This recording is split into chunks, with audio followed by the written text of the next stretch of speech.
माँ के प्यार की कहानियां आपने बहुत सुनी होंगी, लेकिन तब क्या होता है जब एक माँ का दिल दुखाया जाता है। तब क्या होता है जब एक माँ को गुस्सा आता है। जी हाँ, एक बहुत ही कमाल की कहानी जिसे जानने के बाद आपको खुद डिसाइड करना है कि यहाँ जो हुआ था वो क्या सही था या फिर गलत। क्योंकि दुनिया इसके बारे में क्या सोचती है वो मैं आपको आगे इस वीडियो में बताऊंगा ही, लेकिन आपका ओपिनियन मुझे कमेंट्स में जरूर चाहिए है। सब कुछ बताऊंगा आपको इसके बारे में, लेकिन उससे पहले मेरा नाम है विकी और आप देख रहे हैं मिस्टीरियस दुनिया का एक और बहुत ही कमाल का एपिसोड। आप प्लीज इस वीडियो को एक लाइक कर दें और कमेंट्स में पिक में लिख दें ताकि कल की वीडियो में मैं आपको शाउट आउट दे दूं। इस केस को समझने के लिए हमें जर्मनी जाना पड़ेगा और दिन था 3 जून 1950 का, जब यहाँ मैरियन बेकमायर नाम की इस लड़की का जन्म हुआ था। लेकिन यहाँ दिक्कत यह थी कि इस बच्ची का बचपन ही बहुत ज्यादा मुश्किलों भरा था। इसके माता पिता के बीच में कभी नहीं बनी और इन दोनों की लड़ाई की वजह से इनका इफेक्ट यहाँ बच्चों पर आना ही था। मैरियन की भी हालत यहाँ ठीक नहीं रहने लगी। पढ़ाई लिखाई में उसका ज्यादा मन नहीं लग रहा था। सारा दिन उसके माइंड में अपने माँ बाप की वो लड़ाइयां ही घूम रही थी। और जब यहाँ मैरियन की उम्र सिर्फ 16 साल की हुई, तब यहाँ मैरियन की माँ ने मैरियन के बाप को तालाक देकर कहीं जाकर दूसरी शादी कर ली। और तभी यहाँ मैरियन जब 16 साल की ही थी तभी मैरियन प्रेग्नेंट भी हुई। लेकिन यहाँ दिक्कत ये थी कि जहाँ उसकी माँ ही सही से कहीं रह नहीं पा रही थी, तो वहाँ बच्चे और बच्चों के भी बच्चे अपनी जिंदगी कैसे बिता सकते थे। इसीलिए यहाँ मैरियन को मजबूरन अपने बच्चों को गोद लेने के लिए कहीं छोड़ना पड़ा। सिर्फ 18 साल की उम्र में मैरियन दूसरी बार मां बन चुकी थी और उस बच्चे को भी यहाँ अडॉप्शन के लिए छोड़ना पड़ा। मैरियन के पार्टनर्स कौन कौन थे आज तक यहाँ मुझे पता नहीं चल पाया। मैंने बहुत जानने की कोशिश करी, लेकिन उनके बारे में कुछ खास इन्फॉर्मेशन मुझे नहीं पता लग पाई। लेकिन बस ये पता था कि जो हालात मैरियन की माँ झेलती आई थी अपने पति से, वही हालात झेल रही थी अब मैरियन खुद अपने पतियों से। जी हाँ, सारा दिन का लड़ाई झगड़ा, मारपीट और वो सब कुछ जो एक घर में नहीं होना चाहिए। तब समय आया सन 1973 का, जब यहाँ पर मैरियन खुद 23 साल की हो चुकी थी। और अब इस 23 साल की उम्र में मैरियन ने एक बार फिर से एक बच्ची को जन्म दिया और अब की बार इस बच्चे का नाम रखा गया एना बेकमायर। अब यहाँ क्योंकि मैरियन के 3 बच्चे हो चुके थे, इसलिए मजबूरन यहाँ पर मैरियन को वहाँ की गवर्नमेंट द्वारा बुलाया गया और उसकी सर्जरी करवा दी गई ताकि वो और आगे ज्यादा बच्चे पैदा ना कर सके। उस टाइम पर ये रूल हुआ करता था जर्मनी में कि वहां की पॉपुलेशन ना बढ़े, इसलिए महिलाओं को 3 से ज्यादा बच्चे पैदा नहीं करने। लेकिन यहाँ मैरियन को एक टेंशन थी। जैसा कि 2 बच्चों के साथ उसके पहले हुआ, तो उसको यहाँ डर था कि कहीं एना के साथ भी यही ना हो, बट उसको मजबूरन वो सर्जरी करवानी पड़ी। खैर, यहाँ पर एना के साथ वो अकेली रह रही थी। एना को उसने कहीं गोद के लिए नहीं छोड़ा। एक अलग से घर वो किराए पर लेकर पूरा दिन एना के साथ रहती। रात को एना को सुलाकर वो खुद बारटेंडर की नौकरी करने के लिए जा रही थी। दिन आया 5 मई 1980 का, जब यहाँ पर छोटी सी बच्ची एना की उम्र 7 साल की हो चुकी थी और यहाँ खुद मैरियन की उम्र 30 साल की हो चुकी थी। एना के साथ रहते हुए मैरियन और एना के बीच में बहुत अच्छा बॉन्ड बन चुका था। माँ अपनी बच्ची को हर तरह की खुशियां देना चाह रही थी, लेकिन वो दिन था जब इन दोनों के बीच में थोड़ी सी खटपट हो गई। एक वही माँ बेटी वाली खटपट कि मैं ये नहीं करूंगी, मैं वो नहीं करूंगी। और यहाँ पर एना को भी गुस्सा आया और उसने कह दिया कि मैं आज से स्कूल नहीं जाऊंगी। मैरियन ने कहा कोई बात नहीं, स्कूल मत जाना। और इसके बाद दोनों कुछ देर के लिए बोली नहीं। ना बोलने की वजह से एना को और ज्यादा गुस्सा आया और एना ने अपनी माँ को कह दिया कि ठीक है, मैं घर छोड़कर जा रही हूँ और सीधा अपनी दोस्त के घर जाऊंगी। मैरियन को पता था कि यहाँ एना कहाँ कहाँ जा सकती है, उसके सभी दोस्तों के बारे में पता था। तो एना अपने घर से बाहर निकली और वो अपना ये कह कर गई थी कि वही पास वाले एक दोस्त के घर वो जाएगी। लेकिन वो वहाँ उस दोस्त के घर कभी पहुंची ही नहीं। क्या हुआ था उसके साथ बीच में, चलिए वो जानते हैं। तो जैसे ही वो अपने घर से बाहर निकली, यहाँ उसके साइड में ही पड़ोस में रहने वाले एक 35 साल के क्लॉस ब्रगोविस्की नाम के आदमी ने उस लड़की को बाहर निकलते हुए देख लिया था।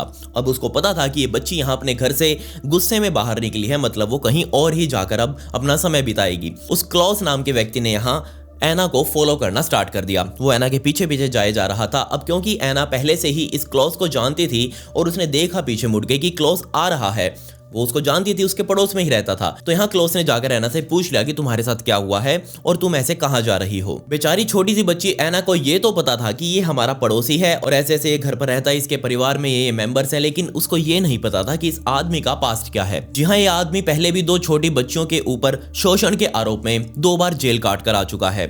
और उसके बाद सन 1976 में इसका भी एक केमिकल ट्रीटमेंट किया गया था, जिसके बाद इसकी दिमागी संतुलन ठीक हो गया था और उसके बाद से इसने सब काम करने छोड़ दिए थे। लेकिन अब जब 1980 में ये फिर से कैसे यहाँ एना के ऊपर टूट पड़ा था। तो जब यहाँ क्लॉज से पूछा गया कि जब तुम्हारा वो केमिकल ट्रीटमेंट करवाया जा चुका था जिससे तुम्हारा जो दिमागी संतुलन था वो ठीक हो गया था, तो तुम वापस अपनी उसी जिंदगी में कैसे चले गए। तो यहाँ क्लॉज ने बताया कि जैसे ही यहाँ सरकार द्वारा उसका वो सर्जरी करवाई गई और उसके बाद उसको एक लड़की बहुत ज्यादा पसंद आ गई। अब उसके साथ जब वो टाइम स्पेंड करता तो यहाँ वो जो लड़की थी उसने यहाँ क्लॉज को नपुंसक बोल दिया।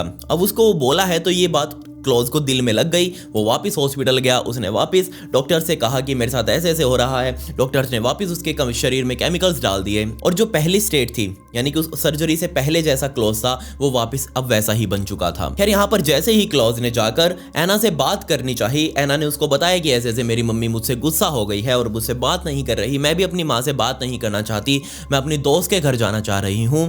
तो यहाँ क्लॉज ने उसको सामने से ऑफर रख दिया कि तुम बजाय दोस्त के घर जाने के तुम यहाँ मेरे साथ मेरे घर रह सकती हो, तुम अपनी माँ के पास भी रहोगी, जब तुम्हारा मन करेगा तुम मेरे घर से निकलकर अपनी माँ के घर में घुस जाना। अब वो 7 साल की बच्ची है बेचारी, उसको क्या ही पता कि ये सामने वाला व्यक्ति किस मूड से उसको अपने घर पर बुला रहा है। तो यहाँ बेचारी एना ने उसको हाँ कर दिया। जैसे ही हाँ किया, क्लॉज और एना यहाँ पर क्लॉज के घर पहुंच चुके थे। पहुंचते ही यहाँ क्लॉज ने अपना दरवाजा बंद किया, सीधा जाकर उस 7 साल की बच्ची एना के ऊपर टूट पड़ा। जी हाँ, आपने बिल्कुल सही सोचा, शायद उसने यहाँ पर एना के साथ बलात्कार जैसी घटना को भी अंजाम दिया। लेकिन आज तक भी यहाँ उसने खुद से इस बात को कभी नहीं माना कि उसने ये सब कुछ किया था, बट हाँ सबूत सब कुछ यही कह रहे थे। ये सब काम करने के बाद उसने एना का गला दबाना स्टार्ट किया, लेकिन गला दबाते हुए वो बेचारी बहुत ज़्यादा फड़फड़ा रही थी, जिसके बाद उसने एक तकिया उठाकर छोटी सी बच्ची के ऊपर रख दिया और उसका दम घोट दिया। दम घोटते ही जैसे उसने ये कंफर्म किया कि अब एना मर चुकी है, वो अपने दूसरे कमरे में रखे हुए एक बहुत बड़े सारे डब्बे को लेकर आया, कार्डबोर्ड का डब्बा, और उस डब्बे को वहां रखकर एना को उस डब्बे में लिटाया। डब्बा वापस बंद करके ऊपर टेप लगाकर उस डब्बे को सीधा बाहर उठाकर ले गया। कुछ ही घंटे यहाँ बीते थे, एना को किडनैप हुए और उसके बाद उसकी मौत भी हो चुकी थी। खैर वो डब्बा बाहर ले जाने के बाद वो पास ही मौजूद बहने वाली नदी के किनारे पर गया और उस किनारे पर ही उसने एक गड्ढा और खोदा और उस गड्ढे के अंदर ही यहाँ वो डब्बा दफना कर ऊपर से मिट्टी डाल दी। कमाल की बात यहाँ ये थी कि ये कितना मूर्ख क्रिमिनल था कि जिस दिन इसने ये कांड किया था उसी रात इसे पकड़ भी लिया गया। क्यों? क्योंकि यहाँ वो सीधा ये कांड करने के बाद, एना को दफनाने के बाद वो सीधा अपनी उसी गर्लफ्रेंड के पास गया जिससे वो अब शादी करने वाला था, जिसने उसको नपुंसक कहा था, और वापस उसी के पास जाने के बाद उसने सब कुछ उसको बता भी दिया कि ऐसे ऐसे मैं अभी ये काम करके आया हूँ। वो बोली बहुत अच्छी बात है, रुको रुको मैं अभी जाती हूँ। वो वहां से बाहर निकलकर सीधा पुलिस स्टेशन गई। पुलिस में जाकर सब कुछ बता दिया कि ऐसे ऐसे एक बाबूजी मेरे घर पर बैठा हुआ है और वो ये सब कुछ करके आया है, आप जाकर उसे झप लो। पुलिस सीधा गई, उसको झप कर अपने साथ ले आई। अब टाइम था यहाँ सवाल और जवाब का। पुलिस के पास लाते ही यहाँ उस आदमी ने अपनी कहानियां बनानी स्टार्ट कर दी। सबसे पहली उसने कहानी बनाई कि हाँ बिल्कुल मैंने एना की जान ली है, यहाँ उसकी बॉडी है, डब्बे के अंदर बॉडी आपको मिल जाएगी, आप जाकर उठा लो। पुलिस के हाथ बॉडी लग चुकी थी, लेकिन यहाँ उसने ये कहा कि मैंने एना की जान तो ली है बट उसके साथ कोई गलत काम नहीं किया, ना ही उसका मैंने कोई बलात्कार किया, ना ही उसके साथ कोई छेड़खानी करी। तो पुलिस वालों ने पूछा कि तू फिर सिर्फ उसकी जान लेने के लिए ही उसको उठाकर लेकर आया था अपने घर पर? कहता है कि नहीं, मैंने उसके साथ करना तो सब कुछ था, लेकिन जैसे ही मैं उसको उठाकर लेकर आया और जैसे ही उस बच्ची ने मेरी इंटेंशंस को पहचाना तब वो बहुत ज़्यादा घबरा गई और ज़ोर ज़ोर से चिल्लाने लगी। और ना सिर्फ वो चिल्ला रही थी बल्कि वो मुझे ब्लैकमेल कर रही थी और कह रही थी कि मैं बाहर जाकर सबको बताऊंगी, तुम कैसे हो, तुम मुझे पैसे दो, ये सब कुछ वो कह रही थी। अब आप मुझे एक बात बताइए, एक 7 साल की बच्ची जो कि अभी सिर्फ दूसरी तीसरी चौथी क्लास में ही होगी, क्या उसे ज्ञान होगा पैसों का? और क्या वो इन सब के बारे में जानती होगी कि एक आदमी उसके साथ ये सब कुछ कर सकता है? और क्या वो इन सब के बदले उस आदमी से पैसे मांग सकती है? क्या उसे ब्लैकमेल कर सकती है? एक 7 साल की लड़की एक 35 साल के आदमी को ब्लैकमेल करेगी? ये बात किसी को भी हजम नहीं हुई। पुलिस ने उसको जी लगाकर तोड़ा, उसकी तमीज से कुटाई करके उससे पूछने लगे कि अब सच बता दे। तो यहाँ उसने कहा कि जनाब बिल्कुल यही हुआ था, वो मुझे ब्लैकमेल कर रही थी और मुझे दोबारा वापस जेल जाने से डर लग रहा था, क्योंकि मैं पहले ही 2 बार अपना जेल में योगदान देकर आ चुका हूँ, अब मैं वापस नहीं जाऊंगा, तो मुझे डर लग रहा था और मैंने एना का मुंह बंद करवाने के लिए उसकी जान ले ली और उसे वहां जाकर दफनाया। जब ये बात मैरियन को पता लगी कि उसकी बेटी के साथ ये सब कुछ हुआ है और उसका गुनहगार कोई और नहीं बल्कि उसका ही पड़ोसी क्लॉज है, जिसको वो काफी टाइम से देखती आ रही थी, उनके साथ ही यहाँ उनके घर आना जाना भी था, लेकिन क्या वो सब कुछ ये कर सकता था? मैरियन को जब पता लगा तो उसको बहुत ज़्यादा गुस्सा आया और गुस्सा इससे ज़्यादा तब और बढ़ गया जब उसे पता लगा कि वो मैरियन के ऊपर इस तरह के इल्जाम लगा रहा है कि मैरियन उसे ब्लैकमेल कर रही थी, उससे पैसों की डिमांड कर रही थी। एक माँ अपनी बेटी के बारे में ये सब कुछ नहीं सुन सकती। खैर, यहाँ पर क्लोज को कोर्ट में पेश किया गया और कोर्ट में पेश होते ही उसका ट्रायल स्टार्ट किया गया। अब ये ट्रायल काफी लंबा चलने वाला था, लेकिन दिक्कत यहाँ ये थी कि इस आदमी के खिलाफ लोगों के मन में गुस्सा बहुत था। गुस्सा तो ऑब्वियसली होना ही था, 7 साल की बच्ची के ऊपर वो इल्जाम लगा रहा था और यहाँ तक कि उसने उसकी जान भी ले ली थी। गुस्सा था तो यहाँ वो जो कोर्ट थी वो कोर्ट पूरी पैक थी, मतलब कि ना ही कोई बाहरी व्यक्ति इस कोर्ट में अंदर आ सकता था और ना ही अंदरूनी व्यक्ति कोई कोर्ट में बाहर जा सकता था जब इस क्लोज का सेशन इस कोर्ट में चल रहा हो। ये कोर्ट पूरी एक पैक्ड चैम्बर बन जाती। यहाँ अपने केस को मजबूत बनाने के लिए मैरियन ने वकीलों को इस आदमी की हिस्ट्री बताई और जैसे ही हिस्ट्री बताई तो वकीलों ने जाकर जज के सामने 2-3 सवाल रखे। सबसे पहला तो ये कि जब सरकार ने इस आदमी की वो सर्जरी करवा दी थी तो ये वापस जाकर अपना केमिकल ट्रीटमेंट क्यों करवा कर आया, क्यों इसने सरकार के ऑर्डर को माना नहीं। दूसरी बात, यहाँ वो ये बार बार कह रहा है कि उसने ऐना के साथ कोई गलत काम नहीं किया, लेकिन उस टाइम पर आपको भी पता है कि साइंस इतनी ज़्यादा और इसलिए हम आजकल के टेस्ट करके पता नहीं लगा सकते थे कि किसी के साथ बलात्कार जैसी घटना को अंजाम दिया गया है या नहीं। जबकि इसके पलट दूसरी तरफ क्लोज और उसके वकील ने एक बात को लेकर ग्राउंड बना लिया था और वो बात ये थी कि यहाँ वो सिंपली बोल रहे थे कि उस बच्ची ने यहाँ क्लोज से पैसों की डिमांड करी थी और अगर वो पैसे उसे नहीं देता तो वो उसे ब्लैकमेल करती, वो अपनी ये बातें जाकर बाहर बता देती, उसे बदनाम करती और इसलिए मजबूरन यहाँ ऐना को मारना पड़ा। यहाँ क्लोज ने जज से कहा कि देखिए जनाब, मेरी जो ट्रीटमेंट करवाया था सरकार ने वो बहुत अच्छा था, लेकिन जब मैं उसका वापस जाकर इलाज वो बंद करवा दिया, मैंने जाकर जब दोबारा केमिकल ट्रीटमेंट लिया उसके बाद मेरे हार्मोन्स का बैलेंस जो था वो बिगड़ चुका था और जब मैंने उसकी ऐसी ऐसी बातें सुनी तो मैं बहुत ज़्यादा डर गया था और मुझे दोबारा अपना योगदान जेल में नहीं देना था। अब उस जेल जाने के ही डर से मैंने उसकी जान ली है, मैंने उसके साथ कुछ भी गलत नहीं किया। कोर्ट ने सारा मामला फोरेंसिक्स के ऊपर छोड़ दिया। कोर्ट ने कहा कि फोरेंसिक्स, आप ये पता लगाइए कि क्या इस बच्ची के साथ बलात्कार जैसी घटना को अंजाम दिया गया है या नहीं दिया। अगर दिया गया है तो इसको तगड़ी सजा मिलेगी, अगर नहीं दिया गया तो हम इस चीज़ को बाद में देखेंगे। यहाँ मैरियन, जो कि उसी टाइम पर कोर्ट में बैठकर ये सब कुछ सुन रही थी कि उसकी बेटी की कैसे बदनामी की जा रही है, कैसे उसकी बेटी के ऊपर इल्जाम लगाए जा रहे हैं। उसने अपनी जान दे दी, सिर्फ 7 साल की थी वो, और अभी भी लोग उसकी बातों पर विश्वास ना करने की बजाय उसके ऊपर ही एलिगेशंस पर एलिगेशंस लगाए जा रहे हैं। मैरियन बार बार यहाँ क्लोज को देखती, क्लोज जैसे ही मुंह खोलता मैरियन के दिल में आग लग जाती। एरियन भी बार बार उठकर जज को बोलती कि वो सिर्फ 7 साल की थी, वो हमेशा से ही शांत स्वभाव की लड़की रही है, मैं उसकी माँ हूँ, मुझे पता है कि उसका स्वभाव क्या हो सकता है, वो किस टाइम पर क्या स्टेप ले सकती है। जो ये आदमी बोल रहा है ऐसा वो काम कभी नहीं करेगी। मतलब कि साफ है कि इसने उसके साथ सब कुछ किया और बाद में पकड़े जाने के डर से उसकी जान ले ली, आप इसे तगड़ी सजा दीजिए। लेकिन यहाँ मैरियन की भी सुनने वाला कोई नहीं था। सब कुछ यहाँ डिपेंड था फोरेंसिक्स के ऊपर। अब बार बार यहाँ कोर्ट की तारीखें पड़ रही थी, बार बार यहाँ सेशन स्टार्ट किए जाते। सबको अब तक लग रहा था कि जैसे इस केस का निर्णय आएगा वो बिल्कुल पूरी तरह से ऐना के पक्ष में आएगा और इस आदमी को यानी कि क्लोज को लंबी सजा दी जाएगी। लेकिन ये सजा कभी उसे मिली ही नहीं। क्यों? क्योंकि यहाँ पर इस कोर्ट में ही एक माँ यानी कि मैरियन भी बैठी हुई थी। वो बार बार यहाँ सुन रही थी कि कैसे उसकी बेटी की बदनामी की जा रही है, कैसे उसके ऊपर एलिगेशंस लगाए जा रहे हैं, वो इन सबको और नहीं सह सकती। और तभी यहाँ पर मैरियन ने खुद इस केस को अपने हाथ में लेने का सोचा और वो उसने ठान लिया था कि वही अब इस केस को अंजाम तक पहुंचाएगी। 3 मार्च 1981 का दिन था। अब फिर से यहाँ दोपहर को मैरियन को कोर्ट जाना था क्योंकि यहाँ क्लोज का ट्रायल स्टार्ट किया जाना था, सुनवाई की जानी थी। और मैरियन ने सोच लिया था कि नहीं, आज वो आखिरी दिन होगा जब वो कोर्ट जाएगी और अपनी बेटी की बदनामी को सुनेगी। इसके बाद वो कभी कोर्ट नहीं जाएगी, अगर गई तो उसके ऊपर खुद यहाँ एक मर्डर का चार्ज होगा। बिल्कुल वो ऐसा सोच लिया था उसने। वो सुबह सुबह उठी, उसने नाश्ता किया, नाश्ता करते ही वो तैयार होकर अपना घर से बाहर निकलने ही वाली थी कि वो वापस अपने घर में अंदर घुसी।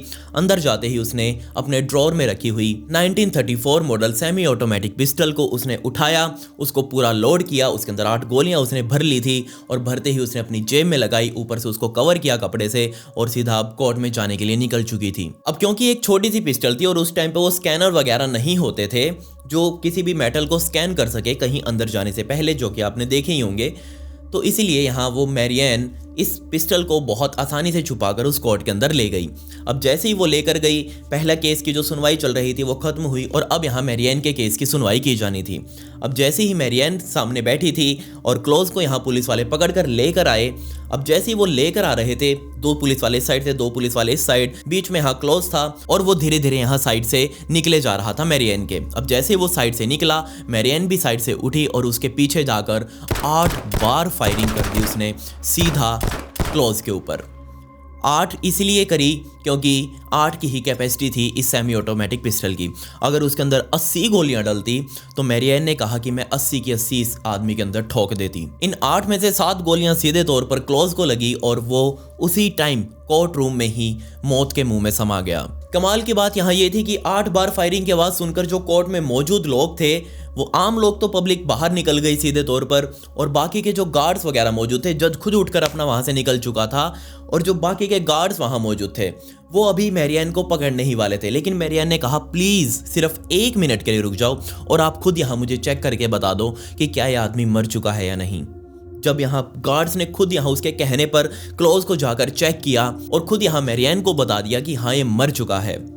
अब यहाँ मैरियन ने राहत की सांस ली और कहा कि मैं ये काम बहुत पहले करना चाहती थी। इस तरह से कोर्ट रूम में एक मर्डर, वो भी जज के सामने, पुलिस वालों के सामने, आम पब्लिक के सामने, सबने ये मान लिया, सबको ये साफ दिख रहा था कि ये मर्डर एक प्री प्लान मर्डर है और ऑब्वियसली था भी। मैरियन इसको बहुत पहले से प्लान कर रही थी और उसने इसके लिए खासी तैयारियां भी करी थी। लेकिन यहाँ उसने अपने इस स्टेप के बारे में किसी से भी डिस्कस नहीं किया, अपने वकीलों से भी नहीं किया। वो सभी को यहाँ चौंकाना चाह रही थी। सभी यहाँ जहाँ उम्मीद कर रहे थे कि आज नहीं तो कल, नहीं तो परसों, या फिर कभी ना कभी तो क्लोज को इस केस में बड़ी सजा मिलेगी। लेकिन ये उम्मीद मैरियन को नहीं थी और उसको पता था कि वो आज नहीं तो कल इस आदमी को जाकर खत्म जरूर करेगी। वो पुलिस ऑफिसर जो कि उस टाइम पर मौके पर मौजूद थे, उन्होंने बाद में बताया कि जब यहाँ मैरियन ने क्लॉज को निपटाया उस टाइम पर वो बहुत जोर जोर से उसको गालियां दे रही थी। अब वो गालियां देते ही जैसे वो नीचे गिरा, यहाँ मैरियन ने राहत की सांस ली। मैरियन से जब पूछा गया कि उसने सब कुछ क्यों किया तो उसने एक ही लाइन में उत्तर दिया, मैं और ज़्यादा बेइज्जती टॉलरेट नहीं कर सकती थी। अपनी बेटी के बारे में, जो कि खुद एक इतनी बड़ी विक्टिम थी एक कांड की, अब उसके आरोपी को सजा देने की बजाय यहाँ कोर्ट लटकाए जा रही थी, केस को लटकाए ही जा रही थी। मैरियन ने खुद यहाँ पर जज के सामने कहा, मैं इस आदमी को सामने से गोलियां मारना चाहती थी उसके चेहरे पर, लेकिन क्या करूं, मौका नहीं मिला। अब जो प्लान था मेरा, मुझे वो प्लान पूरा करना था और मजबूरन मुझे इसे पीछे से ही निपटाना पड़ा। उसने यहाँ जज के सामने कहा कि उसे सपने आते थे ऐसे ऐसे कि वो जाकर क्लोज को निपटाए। जी हाँ, सपनों में उसे अपनी बेटी दिखाई दे रही थी जो कि रोते हुए उससे भीख मांग रही थी कि जाकर क्लोज को निपटाओ। और दूसरी बात, जब यहाँ कोर्ट में जाती वो तो सभी उसकी बेटी की ही बदनामी कर रहे थे। ये चीज़ उसको और ज़्यादा अंदर से भड़काए जा रही थी। अब भड़काते ही यहाँ मैरियन उस चीज़ से इन्फ्लुएंस हो गई और उसने जाकर ये कांड बैठा दिया। ये कांड होने के बाद एक डॉक्टर ने उसे हैंड राइटिंग सैंपल देने के लिए कहा, तो मैरियन ने जब पेपर पेन उठाया तो उसने एक सेंटेंस लिखा और वो सेंटेंस था, I did this for you Anna. नीचे 7 बार दिल बनाए गए और वो 7 बार दिल ऑब्वियसली आप भी समझ ही गए होंगे, ये 7 दिल यहाँ ऐना की उम्र को रिप्रेजेंट कर रहे थे, क्योंकि यहाँ ऐना की उम्र 7 साल की थी। और उस सेंटेंस में लिखा था कि मैंने ये सिर्फ तुम्हारे लिए किया है ऐना। मैरियन ने बताया कि उसी दिन, यहाँ 3 मार्च का दिन ही उसने क्लोज को निपटाने के लिए क्यों चुना, तो इसका जवाब हमें इससे पहली सुनवाई में मिलेगा। जी हाँ, इससे पहली जो सुनवाई चल रही थी उसमें एंड में यहाँ क्लोज ने जज से कह दिया था कि एक और सच है ऐना का, वो भी मैं आपको बताना चाहता हूँ, लेकिन अभी हमारे कोर्ट की हियरिंग पूरी हो चुकी है, हमारे कोर्ट का टाइम पूरा हो चुका है, तो ये सच जो है वो मैं आपको अगली हियरिंग में बताऊंगा। अब यहाँ एक माँ जो सामने बैठी हुई है, उसको अपनी बेटी के बारे में ज़्यादा पता होगा, मेरे ख्याल से एक पड़ोसी से ज़्यादा तो पता ही होगा। अब वो पहले से ही सारे झूठ उस बच्ची के बारे में बोलता रहा था एक माँ के सामने। अब ये चीज़, और जैसे ही मैरियन ने सुनी कि वो एक और सच बताना चाह रहा है मेरी बेटी के बारे में जो कि मुझे नहीं पता, मैं इस चीज़ को और ज़्यादा बर्दाश्त नहीं कर सकती। मैरियन तैयार थी। मैरियन ने अपनी सेमी ऑटोमेटिक पिस्टल को लोड किया और जाकर सीधा ठोक दिया। अब जैसे ही यहाँ क्लोज को निपटाया, मैरियन भी सुर्खियों में आ गई क्योंकि वो इस केस में मुख्य रूप से जुड़ी हुई थी। अब जैसे ही मैरियन सुर्खियों में आई, उसने अरेस्ट के तुरंत बाद ही किताब लिख दी। क्यों? क्योंकि उसे यहाँ पता था कि उसे पैसों की ज़रूरत होगी अच्छे वकील हायर करने के लिए। वो अपने केस का ग्राउंड बहुत मजबूत बनाना चाह रही थी। अब जैसे ही उसने वो बुक लिखी और यहाँ उसको पता था कि ये किताब उसकी बहुत अच्छी खासी बिकेगी, क्योंकि इस केस की बहुत ज़्यादा हाइप उस टाइम पर ना सिर्फ जर्मनी में बल्कि आसपास के देशों में भी हो रही थी। जैसे उसने वो किताब लिखी तो कुछ ही हफ्तों में यहाँ उस किताब से मैरियन $1,58,000 कमा चुकी थी, जेल में बैठे बैठे ही। और ये सारा पैसा उसने वकीलों को दिया अपना केस अच्छे से लड़ने के लिए। कमाल की बात यहाँ ये थी कि जो मैरियन के वकील थे, अब उन्होंने यहाँ कोर्ट में प्रूव भी कर दिया कि मैरियन ने जो किया है वो प्री प्लान नहीं था, ये बिल्कुल अनइंटेंशनली था। मतलब कि ये जो हत्या मैरियन द्वारा की गई है ये गैर इरादतन हत्या थी। और जहां एक मर्डर की सजा कम से कम 20 साल की होती है, वहीं यहाँ पर मैरियन को इस मर्डर की सजा सिर्फ 6 साल की दी गई, क्योंकि कोर्ट ने यहाँ माना कि ये जो मर्डर है उसके पीछे का मोटिव वो बहुत ज्यादा डिफरेंट है और तरह के मर्डर से। और जब यहाँ पर 6 साल के लिए मैरियन को अंदर डाला गया तो बहुत सारे लोगों ने आवाज भी उठाई कि नहीं, यहाँ मैरियन को सजा नहीं मिलनी चाहिए थी, बेचारी वो तो अपनी बेटी के लिए ही सब कुछ कर रही थी। और इस चीज के लिए जर्मन लोगों का ओपिनियन भी लिया गया, एक सर्वे भी किया गया, जिसके अंदर 27% लोगों ने माना कि ये जो सजा मैरियन को दी गई है वो बहुत ज्यादा है, ये कम करनी चाहिए। जबकि 25% लोगों का ये मानना था कि ये जो सजा मैरियन को दी गई है वो बहुत ज्यादा कम है, इसको और ज्यादा सजा दी जानी चाहिए। जबकि 28% लोगों ने माना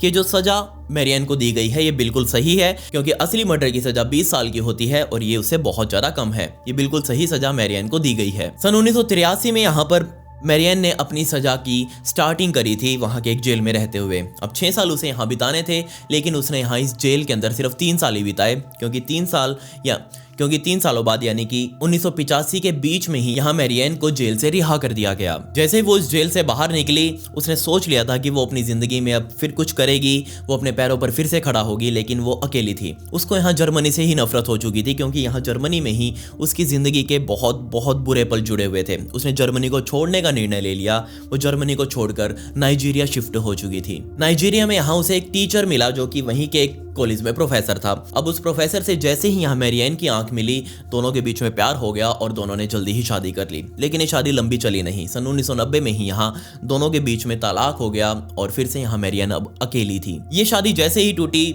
मैरियन को अब नाइजीरिया से भी नफरत हो चुकी थी। वो वहां से निकलकर सिसिली चली गई और सिसिली में भी जाकर वो आराम से रहने लगी। उसने सोच लिया था कि वो अब कोई शादी नहीं करेगी, लेकिन एक दिन अचानक से ही उसे हॉस्पिटल जाना पड़ा। क्योंकि यहाँ पर उसको बहुत जोर से हेडेक और पेट दर्द हो रहा था। जैसे ही वो हॉस्पिटल पहुंची, डॉक्टर्स ने उसे बता दिया कि उसे पैनक्रियाटिक कैंसर है। ये चीज सुनकर मैरियन खुद बहुत ज्यादा डर गई। वो वापस अपने जर्मनी आ गई, क्योंकि उसे पता था कि जर्मनी में हॉस्पिटल्स बहुत अच्छे हैं। वहां पहुंचकर उसने अपना इलाज स्टार्ट करवाया। बहुत भयंकर कीमोथेरेपी उसने अपनी शरीर में ली, और सिर्फ इस उम्मीद में कि वो इस बीमारी से निजात पा लेगी। लेकिन इस कीमोथेरेपी का भी उसके कैंसर के ऊपर कोई इफेक्ट नहीं पड़ रहा था। वो कैंसर धीरे कर उसके पूरे शरीर में फैलता गया। अब मजबूरन यहाँ मैरियन, जो कि एक बहुत ही घूमने वाले स्वभाव की लड़की थी, उसको घूमना फिरना बहुत पसंद था, वो अब एक बेड पर आकर टिक चुकी थी। मैरियन को खुद यहाँ पर एहसास हो चुका था कि जल्दी ही वो इस दुनिया से जाने वाली है, और इसलिए यहाँ उसने कई सारे न्यूज़पेपर के रिपोर्टर्स को अपने पास बुला लिया अपने अंतिम दिनों में, और कहा कि आप प्लीज मेरे अंतिम दिनों को फिल्माएं, जैसा कि आपने मेरे उस केस में किया था। सितंबर 1996 का समय आ चुका था, और बिल्कुल उसी शहर में, जिस शहर में मैरियन की बेटी यानी कि एना का जिस हॉस्पिटल में पोस्टमार्टम किया गया था, उसी हॉस्पिटल में यहाँ मैरियन ने भी खुद दम तोड़ दिया। मैरियन की यह अंतिम इच्छा थी कि उसे भी उसकी बेटी के ही बराबर वाली कब्र में दफनाया जाए। मैरियन की मौत से पहले और बाद में भी यहाँ मैरियन की कहानी ने बहुत ज़्यादा वर्ल्ड वाइड अटेंशन को गेन किया, और उसकी कहानी मेरे ख्याल से आजकल सबको ही पता है। शायद आपको ना पता हो, लेकिन यहाँ मैरियन को मदर ऑफ एंजल्स के नाम से भी जाना जाता है। ये कहानी थी मैरियन बेकमायर की, जिसको कोर्ट के ऊपर विश्वास नहीं था, और जो सामने वाला व्यक्ति यानी कि उसका जो दुश्मन बोल रहा था, बार बार उसको डिफेम कर रहा था, उसकी बदनामी कर रहा था, उसकी मरी हुई बेटी के ऊपर इल्जाम लगा रहा था। तो यहाँ मैरियन ने इस निर्णय को खुद अपने हाथों में लेने का सोचा और इसको निपटाया भी। आप इसके बारे में क्या कहते हैं? यहाँ आपका ओपिनियन मुझे बहुत ज़्यादा ज़रूरी चाहिए है, ना सिर्फ यहाँ बल्कि इंस्टाग्राम पर भी, क्योंकि मैं जानना चाहता हूँ कि जो मैं सोच रहा हूँ क्या वो मैं ठीक हूँ। क्योंकि मुझे जहाँ तक लगता है, एक माँ कभी भी नहीं सुन सकती अपनी बेटी के बारे में, या फिर कोई भी उसका बच्चा हो। उसको पता होता है कि उसका बच्चा कैसा है, उसको पता होता है कि उसका बच्चा कहाँ तक क्या कुछ कर सकता है। अब जैसे कि सामने वाला वो बोल रहा था कि यहाँ एना ने उसको ब्लैकमेल करने की कोशिश करी थी। अब मुझे तो नहीं लगता ऐसा कुछ कर सकती है। एक 7 साल की लड़की 35 साल के आदमी को ब्लैकमेल करेगी। लेकिन यहाँ वो आदमी अपनी इस बात को लेकर ग्राउंड बना चुका था अपने केस में, और इसी से गुस्सा होकर मैरियन ने उसे निपटाया। अब मुझे तो नहीं लगता कि यहाँ मैरियन ने कुछ गलत किया था। बाकी आप मुझे बताइए कि आप क्या सोचते हैं इस केस में। आपका ओपिनियन मेरे लिए बहुत ज़्यादा मैटर करता है, तो आप मुझे यहाँ बता सकते हैं कमेंट्स में, या फिर मेरे इंस्टाग्राम पर आकर मुझसे बात करते हुए भी डिस्कस कर सकते हैं। ये मेरी इंस्टाग्राम आईडी है, इसका लिंक आपको डिस्क्रिप्शन में भी मिल जाएगा, तो प्लीज़ आप मुझे वहाँ फॉलो जरूर कर लें। वहाँ पर मैं ऐसी ही स्टोरीज़ को छोटे फॉर्मेट में यानी कि रील्स में डालता हूँ, तो आपके हाथ से फॉलो जरूर हो जाना चाहिए। खैर, पिछली वीडियो का शाउट आउट केदीप सिंह को and comment pick me to get a shout out in next video. मिलते हैं अगली वीडियो में। ये वीडियो देखने के लिए धन्यवाद।